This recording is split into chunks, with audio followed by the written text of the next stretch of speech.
Hello everyone, we're so excited to be here with you.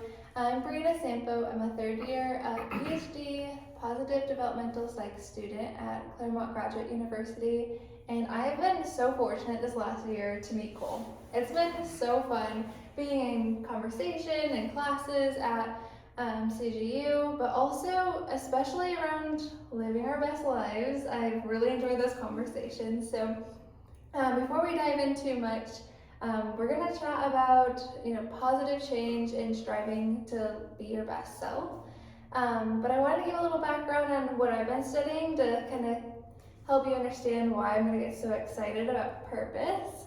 It's been my kind of passion topic for the past 3 years, or more than that, honestly. It's kind of been something I've always been curious about. I always got made fun of for asking too big of questions when I was younger, of like, why do you always have to ask me what I want to do in the future? I'm like so excited about what people could do, and I think purpose is really aligned with that. So helping young people figure out what difference do you want to make in the world? Like what matters to you? And just when people get excited about things, it excites me. So I really enjoy doing that kind of research.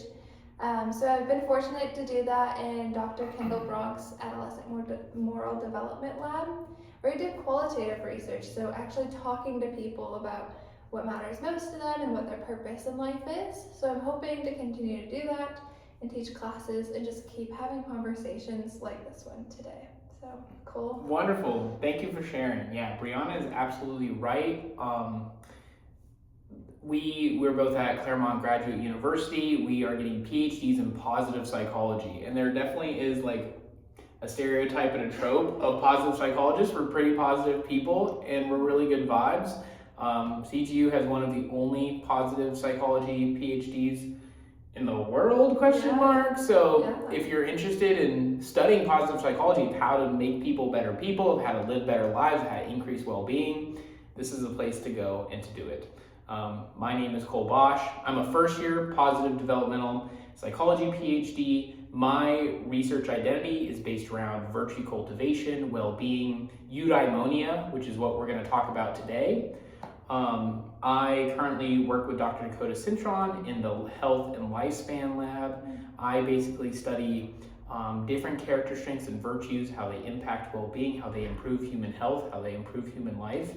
I'm crazy passionate about virtue and character. I have numerous degrees in philosophy as well as cognitive science and psychology. So I love the overlap between philosophy and science. And I'm super lucky to now be able to study empirically the philosophical theory of virtue ethics. I'm excited to chat. It's going to be a good time. That's so cool. I love that. I'm definitely going to probe more and ask you about your background and your different research expertise. But to kind of start us off, what is eudaimonia? Like, that is a crazy word to begin with. And so what does it actually mean? I know. I love that word so much. It's a word I haven't gotten tattooed on my body, but one day I would love to. Yeah, maybe on my forehead. It's that good of a word. Wow. Like eudaimonia. Eudaimonia is a Greek word. It comes from Aristotle. A lot of what I talk about today is going to come from Aristotle. He was first it was Socrates. Socrates did talk about virtue and like what living a good life is, but Aristotle really developed it into a whole field, into a whole philosophy, into a whole movement. And so he's the one that I think really is waving the kind of virtue ethics banner. But eudaimonia, translated from Greek, it roughly means human flourishing, of living a great human life, or thriving as a human being.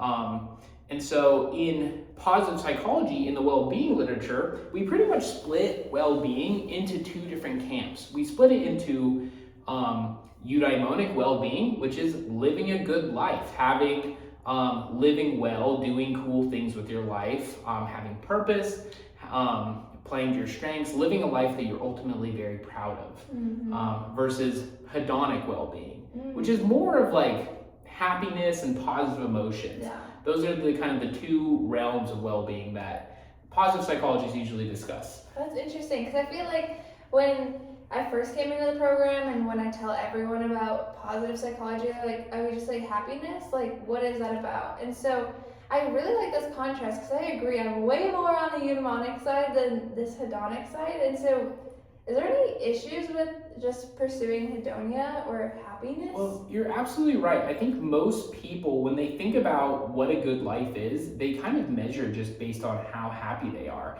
how much joy that they have. And it's, when as psychologists, when we really study people that are trying to go through life, trying to maximize their happiness, you see them kind of fall into several different pitfalls. And usually positive psychologists, what I've been noticing, are way more pro eudaimonia and pursuing that. And hopefully like getting happiness from eudaimonic pursuits of trying to live a great life versus rather than trying to be happy all the time. And so happiness is this, it's a wonderful state to be in, but it's very kind of out of our control oftentimes. Happiness is an outcome. It's not a behavior. And so it's not like I could just be like, oh, I'm just gonna be happy right now. Yeah. Emotions are kind of these things that happen to us. Yes, they're, like I said, they're outcomes from the things that we do. So I can't just say, I'm gonna do this like happiness behavior and be happy. Or I can't like be sad and just be like, I'm gonna be happy now, or I'm just gonna stop my negative emotions. So that's kind of this big trap with like, happiness is more of a state. It's not really a thing we can just will onto ourselves at any time. And the other issue with trying to maximize happiness is this thing called the hedonic treadmill, where people usually adapt to the things that make them happier. Yeah, that's interesting because I feel like I've seen that so many times because we think we want this one thing, we get that one thing, we're happy for like, 5 minutes, and then we're on to the next thing, especially with social media. I feel like that has changed things in terms of like, you're always constantly comparing, like, yeah, I'm doing well in this one area, or I really enjoy this thing, and then they have way more stuff, they have a way better, like, achievements or different things going on in life, and it's like, does it really matter what you get? And so you're constantly, I love the idea of a treadmill because like you're not going anywhere. You're actually just like continuously on this cycle of like, I need more, I want more, like will it ever be enough? And so that's tricky. Yeah, there's a really awesome study that I saw that was looking at job crafting. So for those of you that don't know, job crafting is where you choose a job that kind of aligns with your strengths, that you're able to do the things that you're naturally good at, and you're able to express, your own virtue in unique environments.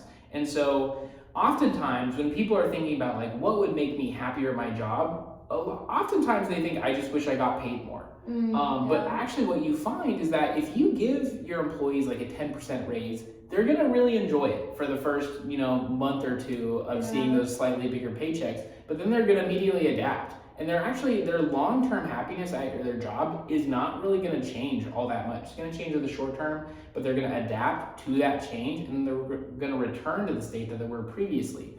But when you instead help people job craft and change their day-to-day work tasks into things that align with their strengths, like maybe being a leader, being organized, like doing, volunteering, whatever is your strengths that you really love doing, what you find is that when you have your employees engage in tasks that they have strengths in, their happiness goes up and it stays up. So I think that's a good representation of the hedonic treadmill, that like good things feel great in the moment, but then they just become second nature and aren't that crazy anymore, versus eudaimonia and doing things that you're really passionate about, that you're strong in, and how pursuing the eudaimonic well-being measures actually increases your happiness more than the short-term chase of happiness. That is so interesting because I feel like they're not in contrast to each other. We see a lot of times when you're pursuing more meaningful stuff that also makes you happy. And so I agree there's probably some situations, and I've seen this in the purpose literature and research, where sometimes like it's actually frustrating to pursue really meaningful goals because it's not quick, it's not easy, but you're able to like overcome those challenges and actually enjoy those moments. And I think job crafting is such an interesting way that you can can't control your situation a lot of times, or the context that you're in, or like your emotions, but you can use your strengths, and you can kind of cultivate, what am I good at and how can I use that in different ways? And I want to dive into the virtue now. Like, how does that fit in, and what does that look like? Yeah, so I have to kind of I have to, well, this is normal I suppose, but start at the very, very beginning, 2,500 years ago, of Aristotle kind of coming up with this theory of virtue ethics. So ethics comes from the Greek word ethos, which means like how people ought to live, a way of life. And his kind of theory of like how people ought to live is that if they wanted to live an amazing human existence, which as humans we should naturally want to live a good life. Sounds good to me. So far as we know, we only have one at the moment, so we need to make the most of it. And so his theory was that if you want to live an excellent life, then you must become an excellent human being. And that's where virtue ultimately comes from. Virtue comes from the Greek word arete, which means excellence. And so he basically was trying to figure out like what would make an excellent human being. And he thought about this from the perspective of like, what is a human being's function? He used the example of like a knife. What is an excellent knife? What is an excellent knife? A knife is something that you cut with, therefore the best knife is the knife that cuts the best. So he was like, the best human is the human that humans the best. And he was like, well, humans are rational animals. We're intelligent. So there must be like intelligent virtues, like virtues related to wisdom and like being very rational, being very smart. He's like, humans are actually moral creatures as well. We typically like to coexist with each other. So he's like, there must be moral virtues of courage and justice and like doing the right thing in the hard situation, or seeking out fairness and equality. Though fun fact, Aristotle was not what's called an egalitarian. He was not super believed everybody was equal, product of the time that he was in, I would say. There were slaves in Rome, in Greece. But anyway, so that's kind of the principle of virtue ethics, is that if you want to live in an amazing life, eudaimonia, then you have to become an amazing human being.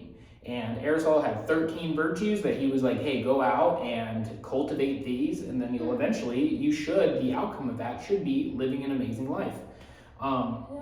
That's so interesting. So you're saying Aristotle, like what feels like 1,000,000 years ago, is it like relevant today? Like, does what he said way back when actually, like, now that we're here in 2026 and you're doing the research today, how much has held up and how much has changed, or like where are we at today? Why does it matter? Yeah, I mean, the best part, so I'm part-time philosopher as well. And philosophy is the study of wisdom.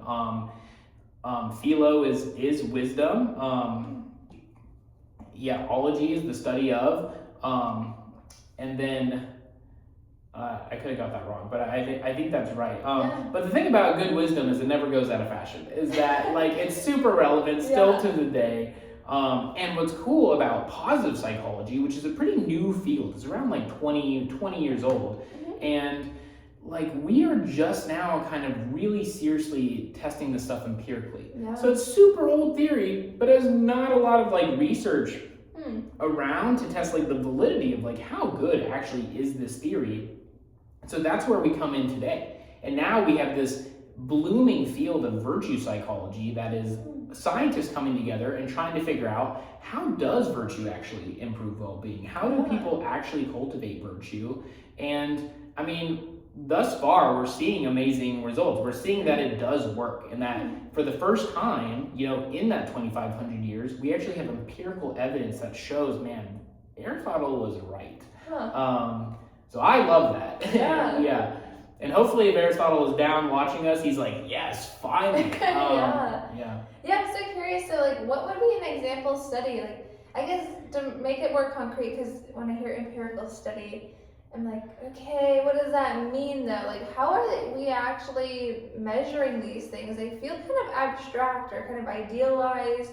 Like, what's it look like? So the biggest, I think, the biggest mover in this field was Martin Seligman and Christopher Peterson, two founders of positive psychology, came together. They studied cultures all across the world. They looked at holy texts, and they tried to come up with what are traits or values that are shared universally across cultures.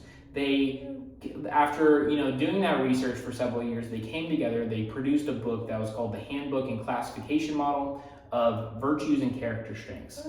It was 6 virtues. Let me see if I can get them off the top of my head. Probably not, but wisdom and knowledge, transcendence. I definitely can't, never mind. And then 24 character strengths that mapped on to those 6 virtues. And so basically, they have this amazing survey at VIA.com, I think, Values and Actions or Virtues and Actions, where you can take the test and you can figure out which of those 24 strengths are you the strongest in.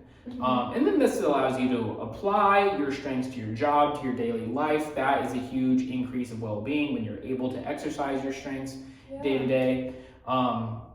But how character strengths work is that they are pretty much the ingredients needed to achieve virtue. So, for example, there's a virtue of wisdom and knowledge, being a smart person that knows how to navigate your environment. Wisdom is kind of practical wisdom of like street smarts, knowing predictive knowledge, knowing what's going to happen after, based on what's happening now. And then knowledge is like what's called semantic knowledge, reading books, knowing facts. And basically character strengths that map onto virtues. That virtue of knowledge and wisdom would be curiosity, a love of learning. Like those are like specific traits that people exercise, and if you exercise curiosity, a love of learning, perspective is one of them, taking perspectives of the people, you gain the virtue of being knowledgeable, of having wisdom. So yeah, that's kind of right now, it's a lot of like self-report stuff.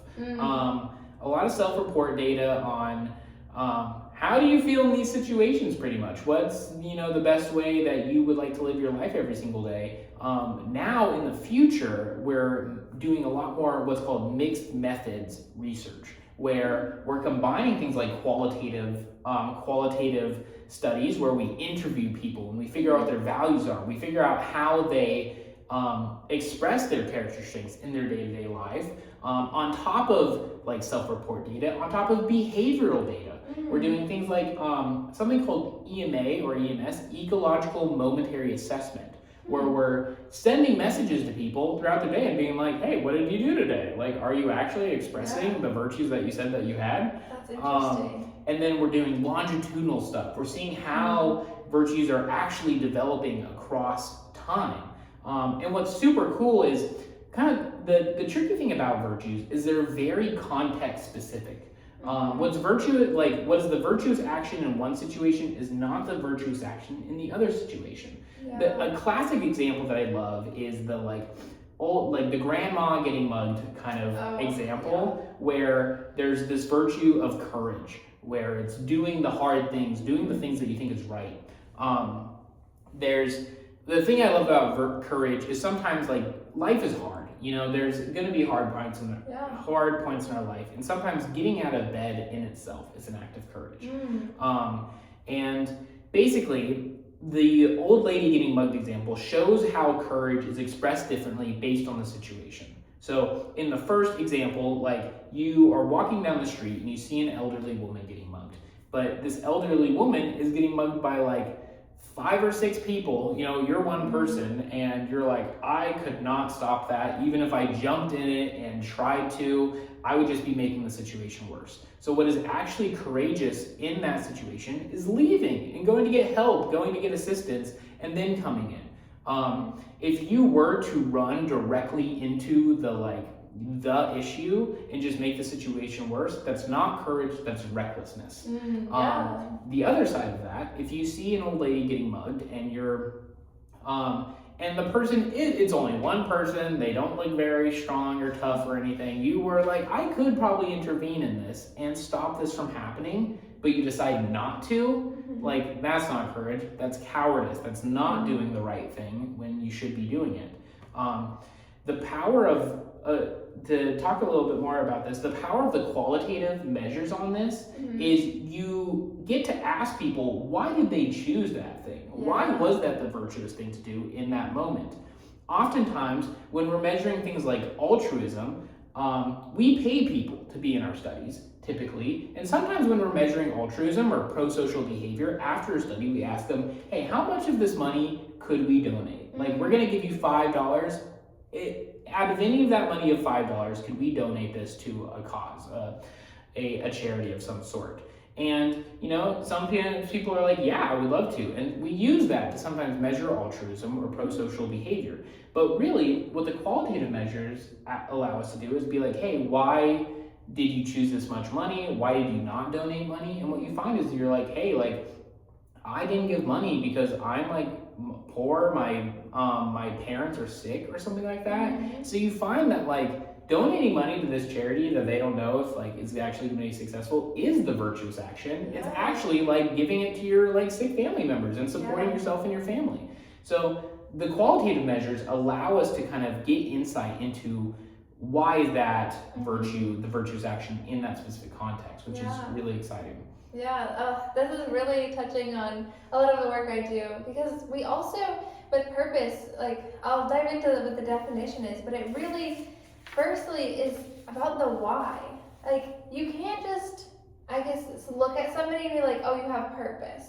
Maybe you can see it in their actions, but it's also why are they doing what they're doing? And so that's what I've really enjoyed about like having those conversations and those deeper questions, because again, like, you can't just like pop into a context and know exactly what's going on until you kind of get a lay of the land. Like, can I do this? What are my strengths? What am I able to actually cultivate in this situation to make things better for myself, for other people? I love the example also of like the family. Like, it's not just about like, oh, I need money for my own like bills to pay, which is valid, like correct, we do need to do that in our society, but it's also about your family, it's about your community, it's about the people you interact with that actually contributes to like, why do we want to cultivate these things? Like, they're good in themselves, like virtues and strengths like kindness or curiosity, like that in itself is great. Like, it doesn't have to be anything more, but what we are seeing in the research is like it does build to so much more, like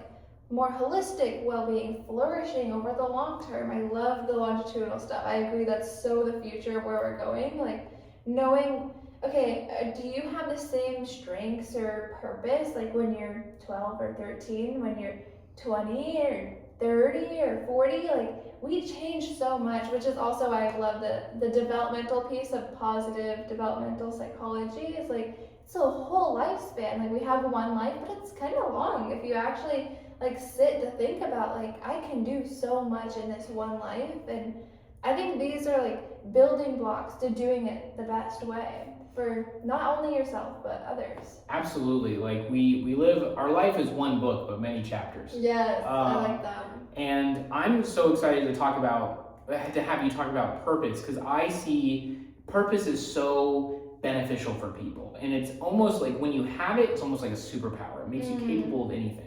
And just to like make a quick connection between virtue and purpose is that basically you can make an argument that there's a lot of like benefits to just being a virtuous person. Like, if you have social virtues, you'll probably have more friends, you'll probably have better romantic prospects. Like, if you have better control and self-discipline, like, you'll be better to deter against stress and depression. You might have like better fitness regimen, all these like cool personal, like self-directed beneficial virtues, or self-directed benefits.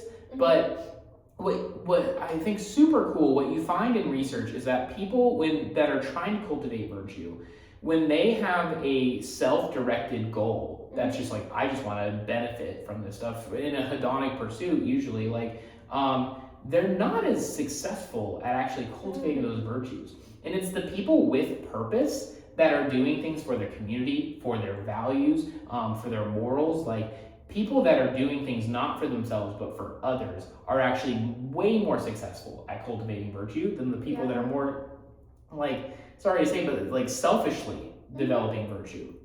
And I'll give the microphone for you to like speak more on that for a second, but Even Aristotle would say if you're doing virtuous actions for your own benefit, that's not truly virtuous. You're losing the moral component of it, of like being a good person that benefits not only yourself but others. So I love purpose, and like I said, I view it as a superpower. I view it as almost like virtue adjacent, where like purpose is a form of excellence, and an excellent person needs purpose, I think. Purpose at least helps you get to excellence. Yeah, it's very directional. It helps people get to a place. So it like is a really key motivator for why people pursue the goals they pursue. And so I guess I just want to really clarify, because in, of course, all the things we do in psychology and research, there's kind of definitional differences or arguments between people. So I want to be really clear, like, what are we talking about? Because purpose can be described by people in so many different ways. But at the core, there are some like key elements to it. But the definition we use in our research lab, and like some of the research I'm going to mention, is kind of centered around Dr. Bill Damon's definition and colleagues from 2003. So again, this is like newer research in terms of 23 years ago. Yeah, the grand scheme of, you know, human existence, but it's always been there. It's just whether we're measuring it in this, you know, uniform way and really having the shared language of like, what are you talking about? What am I talking about? Is it the same thing? And I think it is from here, but what it is really, first, it's personally meaningful. So it does align with your values. It's also a goal. It's like a long-term goal though. It's sustainable. It's not just something like, well, I want to graduate from college. That's a great goal, but that's not a purposeful goal. That ends very quickly in the grand scheme. And then it also has a contribution piece. So it benefits or impacts people beyond the self. What's really unique about this also, it's not just pro-social. So it doesn't necessarily benefit or help people. It just impacts people. So being a musician, you may not be directly benefiting the people by like helping build houses, which is really tangible like benefit.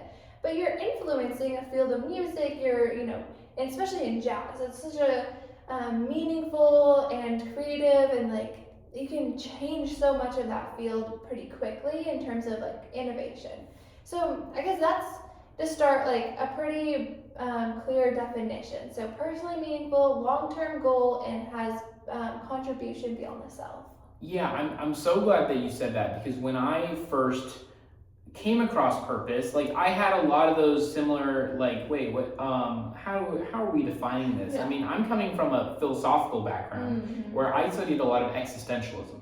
So no one really mentioned purpose, but the talk was all about meaning. And I was very confused when I first came across purpose, like what is the difference between purpose and meaning? That's a great question. Yeah, again, it's almost in every paper that I've written, I've had to distinguish like our definition of purpose and also purpose versus meaning, because there's a component of meaning within our definition of purpose, because meaning is about the self. It's about like what matters to you, what's significant to you. It can give your life direction, so it has a lot of like the overlap there, but the big distinction is purpose has a beyond the self component. Whereas meaning can be just completely self-oriented. Again, it's not a bad thing. Like it gives your life just significance. It matters. It helps. It's related to so many different elements of eudaimonic well-being. But there is something more that purpose kind of pushes people towards. And I think that key piece of contribution or beyond the self recognition is what makes it related to so many things like grit. Perseverance, being able to overcome challenges. Life is hard. We're gonna have difficult situations, but the people who are able to overcome that are people who are purposeful. Not all the time are you gonna feel that way, but more times than not, when we compare people with purpose and without purpose, those who have purpose have actually more positive affect. They just are happier people. They're more motivated. They're more engaged in their work and their school. Like there's just a lot associated with it. And so there's even interesting things like they sleep better. People with purpose also have higher life satisfaction, longer life. They also have healthier habits. It's so interesting to see like how it's all related, because we don't fully know the like causal mechanisms, like why does purpose do this? But I really think what I'm starting to understand is like it's a motivation. Like it helps you get out of bed in the morning. Like if you feel like you matter to the world, which you do, either whether you acknowledge it or not, people have a ripple effect with what they do in their interactions, whether it's just this conversation I'm having today, like this is giving me so much energy for today. Like I love this. And so like this is really fun, and it's also part of my purpose though. Like it's not just like, oh, I'm enjoying it in this moment, but like sharing this conversation and being able to engage in research and this kind of just meaningful, I guess, contribution to the world is my purpose. And so I've really seen it help me get through school. Grad school is hard. Like I know we're both like around midterms and it's feeling like a lot, but it really does help us like keep doing it. And I think doing it with a passion. I know, I think we've had a conversation once of like, what does it look like? Different people like are purposeful versus not purposeful. And I'd say the biggest thing, somebody who has a lot of purpose is energized. They're actually like showing up and they're doing the work. They're engaged in what matters to them, but also like in their work, they're taking that next step. They're using their strengths. Like job crafting was such a great way. I think that's something where you can bring in your purpose to a job maybe that feels purposeless. Like you can actually like make meaning out of that and be able to help other people see that too. So I think that is like what I see of purposeful people. What we're starting to see in the research of people who don't have purpose is like kind of drifting. They're kind of like not really engaged. They might be kind of depressed and just like feeling like life doesn't matter, I don't matter. And so that's why it's really important to cultivate purpose, because it helps you just find more fulfillment. There's also the flip side though, like I mentioned, the difference between meaning and purpose. There's some people who are just really all about themselves, which, not knocking anybody, like that's kind of the society we live in. It's all about success and achievement and like your own ring up the ladder, right? Like I'm constantly achieving, I'm constantly wanting to do better in my work so I can make more money, so I can get the next car, so I can do all of these things, which aren't necessarily purposeful. They might be personally meaningful. You might really care about getting the best job and the highest paying salary, living in this certain neighborhood. But it's really back to the why. Like, I guess the clearest example I've heard about is like becoming a doctor. Like, when I say that, it could be like, wow, that's so purposeful. Or it's not. We have to ask a person, like, why do you want to be a doctor? Yeah. Like, is it to make a lot of money? Because you will do that, and then you'll be able to buy this car, and then maybe that'll get you connections that you've always wanted, which, cool, that's a thing. But to be purposeful in that kind of pursuit would be to help patients, to pursue medicine, to benefit other people, and to get that out there. So I guess that is the key difference I see.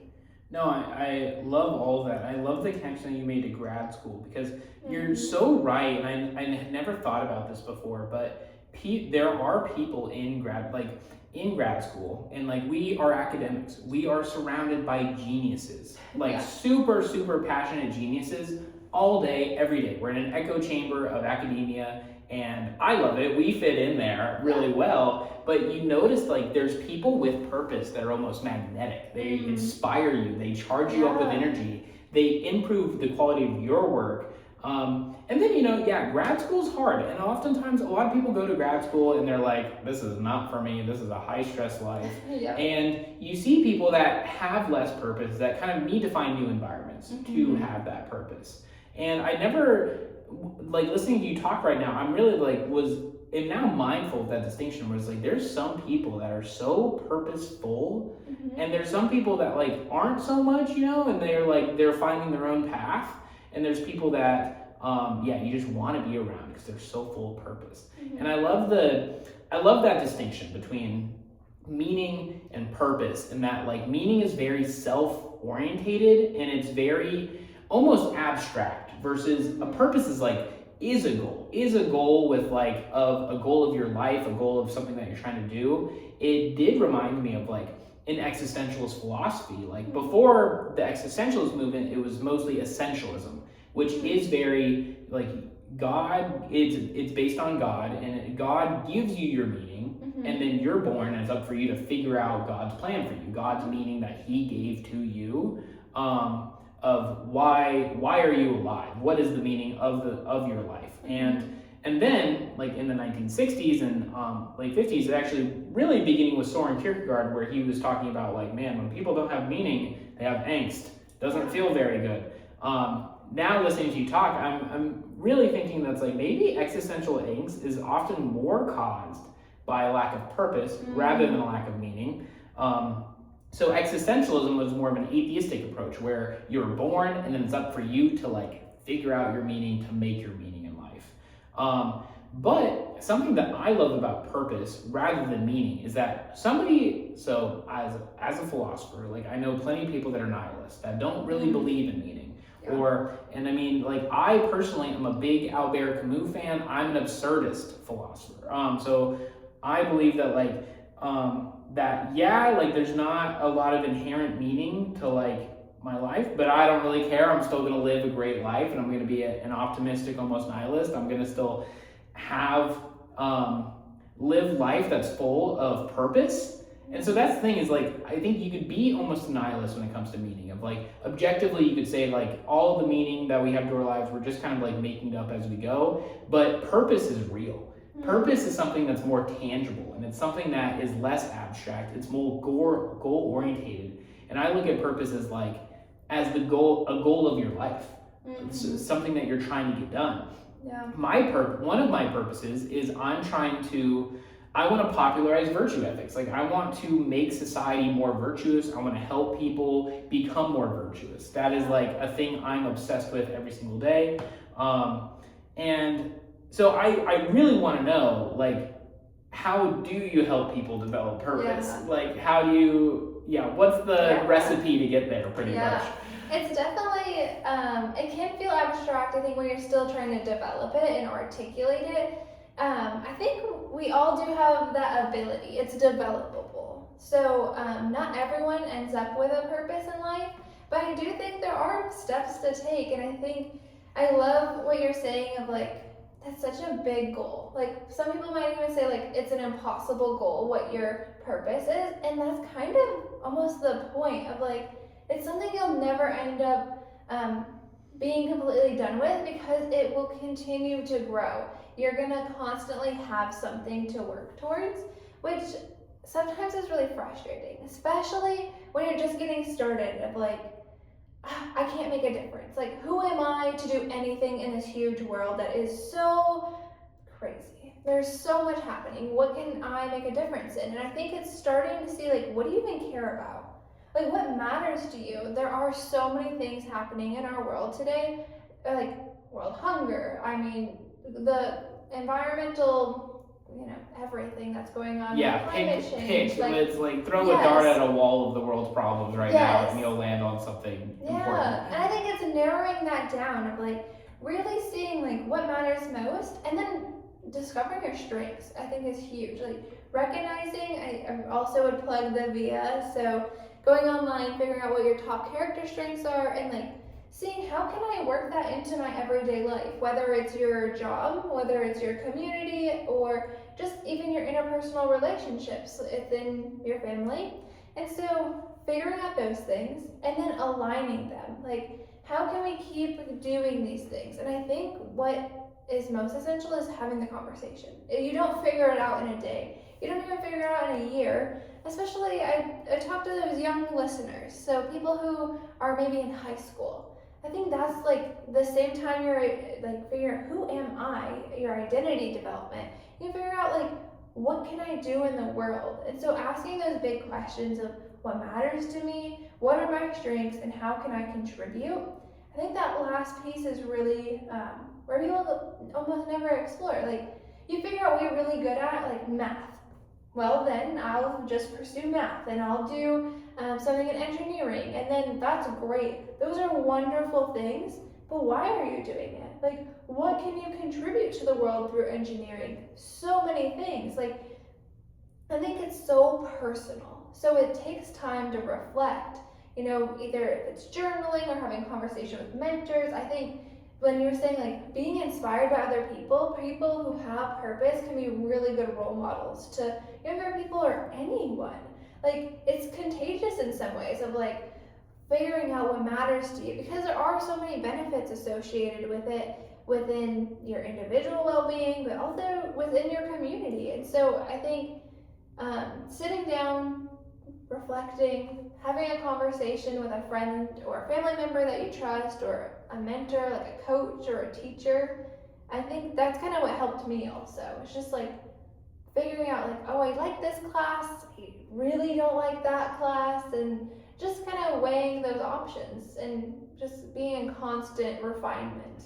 Yeah, no, I like specifically the prescription to young people of like, once again, kind of echoes some great philosophy of like, how are you ought to live? Well, step one, know thyself. Is figure out who are you, what do you like, what are you good at, and I think that's like kind of, I think for most emerging adults or late teenagers, people that are going to school or starting a job, like it's very much trying to figure out who you are. I've worked as an academic advisor. I've advised and mentored a lot of younger people, and one of my pieces of advice is just try a bunch of things until you figure out what you're good at. And once you figure out what you're good at and what you like, then it's about learning how to apply that stuff. And like what goals, what avenue, what world problem can you apply those skills to.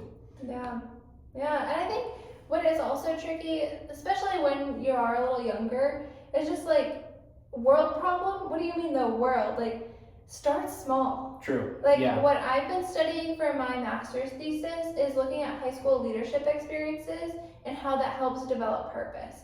Because that's such a tangible thing, like leading your softball team. Like you're directly influencing your teammates by the energy you bring to the room, by the organization you bring of like, hey, can you help with this thing? Hey, can you do that? Like that is directly influencing and you're making a contribution. So I think it's recognizing like it starts small, and then you can say, I mean, heck, you can go out there and do the big things today too, but I would say don't feel so overwhelmed by the whole world on your shoulders. I know a lot of young people right now feel that way, especially with climate change and just like taking care of the well-being of our planet, because yes, we have a responsibility in that. But if we come together to do it, we can make such a bigger impact. So it's recognizing the small things we can do day to day.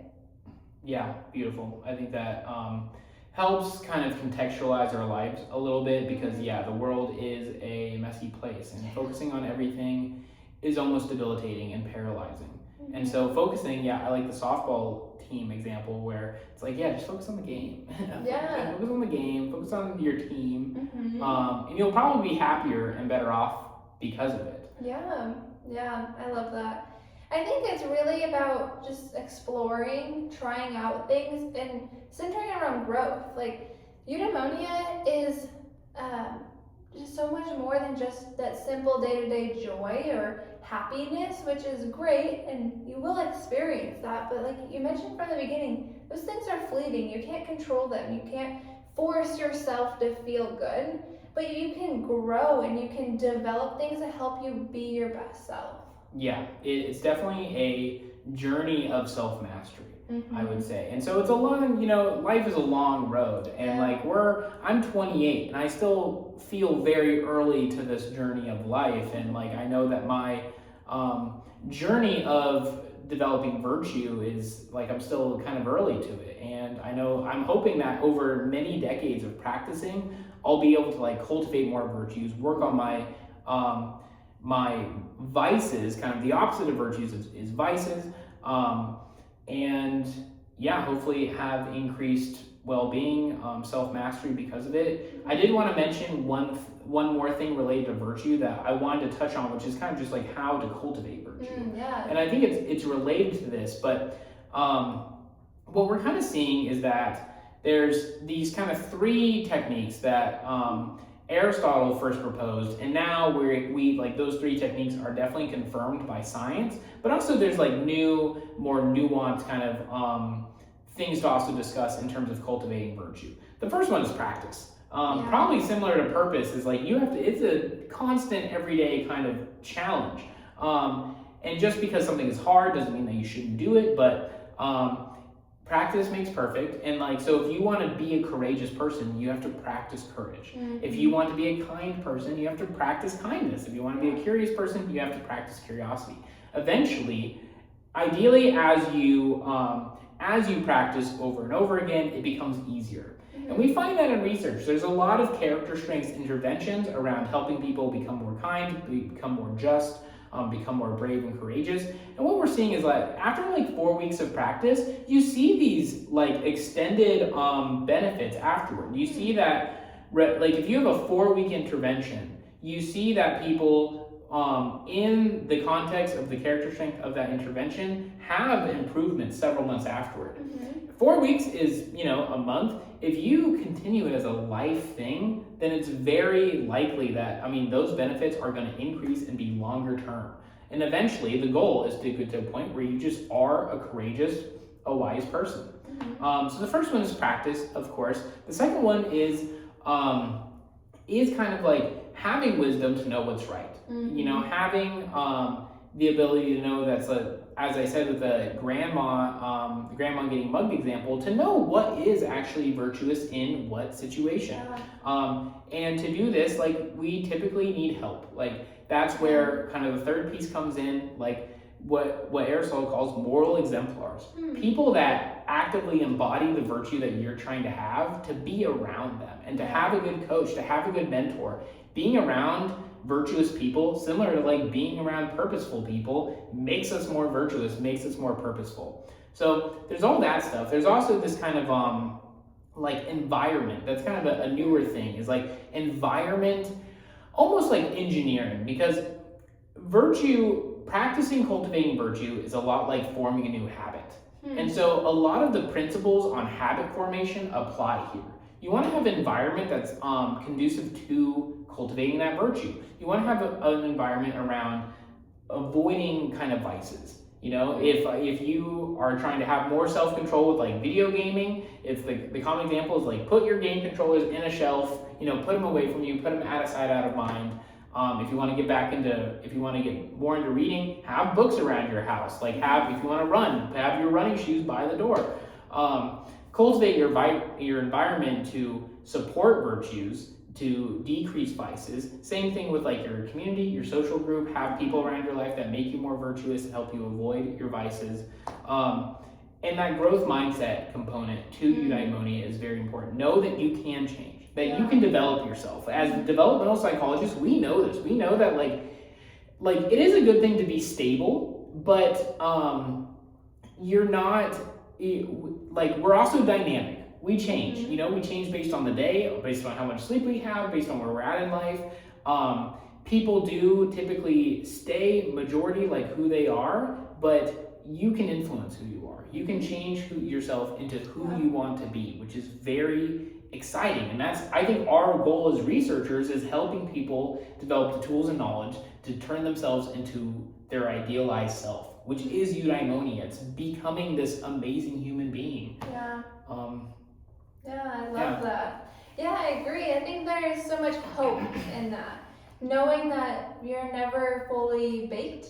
You always have opportunity to grow and change to what you want to. Like, you have this agency, this choice, and this ability to cultivate these things, because, again, I want to tie it back to the VIA, because I just think it's such an easy, free thing to figure out, like, what are my strengths? And I think what I've heard in the research too is like not only cultivating the things you're really good at and like building on those things, but recognizing like what are some of my weaknesses? What are maybe things that I'm not as strong in that I can develop? And so I think that's why I would encourage people to like take a stab at it, to try something new, to recognize what you've always wanted, maybe this dream of yours. Turn it into a purpose, turn it into action, turn it into your strengths, and actually do something about it, because you have the time. You really do. Yeah, and once again, to shout out VIA and to explain it a little bit more, is that once you fill out the VIA character strengths inventory test, it'll give you a list of your top 5 character strengths, and it'll give you the hierarchy of where you are on those 24. It'll also show you the bottom 5. I think immediately, like, reaching eudaimonia you can take a huge step by looking at the top 5 and being like, hey, I'm great at hope. I'm great at, I don't know, curiosity. So how can I like channel those strengths more in my day-to-day life? I think that is immediately going to increase thriving. Yep. And then looking at the bottom ones, and like maybe you don't necessarily like prioritize these, or you don't really think they're that important, that's okay. If you wanted to, those are the best to have a growth mindset approach to, of being like, hey, like I'm not the best at like humility, but it's something I can work at, and I can like be stronger at that thing.